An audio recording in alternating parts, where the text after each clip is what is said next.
শ্রীলঙ্কার বিপক্ষে ম্যাচ দিয়ে বিশ্বকাপ মিশন শুরু করেছে বাংলাদেশ, যেখানে 2 উইকেটের জয় পেয়েছে বাংলাদেশ।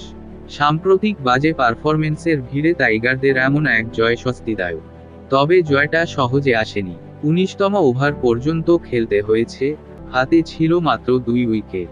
এমন রোমাঞ্চকর ম্যাচ দেখতে গিয়ে বেশ মানসিক চাপে ছিলেন বিসিবি সভাপতি নাজমুল হাসান পাপন। শেষ 2 ওভারে জিততে 11 রান প্রয়োজন ছিল টাইগারদের, হাতে কেবল 2 উইকেট। 19তম ওভারের প্রথম বলেই ছক্কা মেরে জয়ের পথ সহজ করেন মাহমুদুল্লাহ।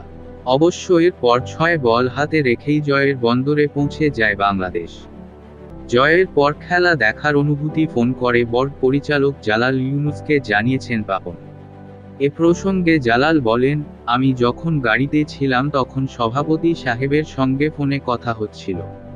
তিনি বললেন, আপনারা আমার হার্টটাকে শেষ করে দিলেন। আমি বলেছি, শুধু আপনার একা না, আমাদের হার্টের অবস্থাও খুবই খারাপ ছিল। আমরাও খুব প্রেসারে ছিলাম। বিসিবি কর্তারা হার্টের ডাক্তার সঙ্গে নিয়ে খেলা দেখেছেন বলে জানিয়েছেন জালাল। তিনি বলেন, আমাদের পাশে একজন কার্ডিওলজিস্ট বসা ছিলেন খেলা দেখার সময়। উনি এখানকার মাহবুব ভাইয়ের বন্ধু। উনি বলছিলেন, আপনারা এত উত্তেজিত হবেন না। পরে বললাম, এখনই উত্তেজিত হওয়ার সময়।